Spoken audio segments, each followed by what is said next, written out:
আজকে আমরা আলোচনা করব পদার্থবিজ্ঞান নবম দশম অধ্যায় দ্বিতীয় অধ্যায় গতি। এমসিকিউ 4 থেকে 5, 4 নম্বর এবং 5 নম্বর এমসিকিউ আলোচনা করবো। আস্তে আস্তে আমরা 100টা এমসিকিউ আলোচনা করবো ধারাবাহিকভাবে। আচ্ছা, 4 নম্বর কোশ্চেনটা কি? গিটারের তারের গতি কোন ধরনের গতি? গিটারের তারের গতি হচ্ছে স্পন্দন গতি। খেয়াল থাকবে, গতি আমরা গিটার যখন একটা বাজাই, গিটারের গতি, সহযোগের গতি, কম্পনশীল সুরশলাকার গতি, দোলনার গতি, ঘড়ির পেন্ডুলামের গতি ইত্যাদি হলো স্পন্দন গতির উদাহরণ। ক্লিয়ার? তাই ঘড়ির গিটারের তারের গতি কোন গতি? এটা হচ্ছে স্পন্দন গতি। আচ্ছা, এটা সিলেট বোর্ড 2024 সালে আসছে। আরেকটা আছে কুমিল্লা বোর্ড 2023।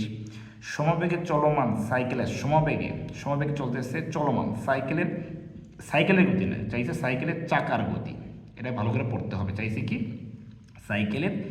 সাইকেলের চাকার গতি, সাইকেলের গতি না গতি। পড়তে কিন্তু অনেক সময় তোমরা ভুল করবা, তো সবসময় পড়তে হবে একটু মনোযোগ সহকারে। সাইকেলের চাকার গতি, চাকার গতি হচ্ছে রৈখিক গতি হবে না, কারণ সাইকেল চাকাটা গুণগতির মতো চলন গতির মধ্যে ঘুরতেছে।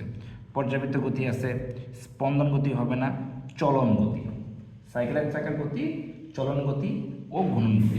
চলন গতি হবে অথবা ঘূর্ণন গতি, চলন গতি থাকতে পারে, ঘূর্ণন গতি থাকতে পারে।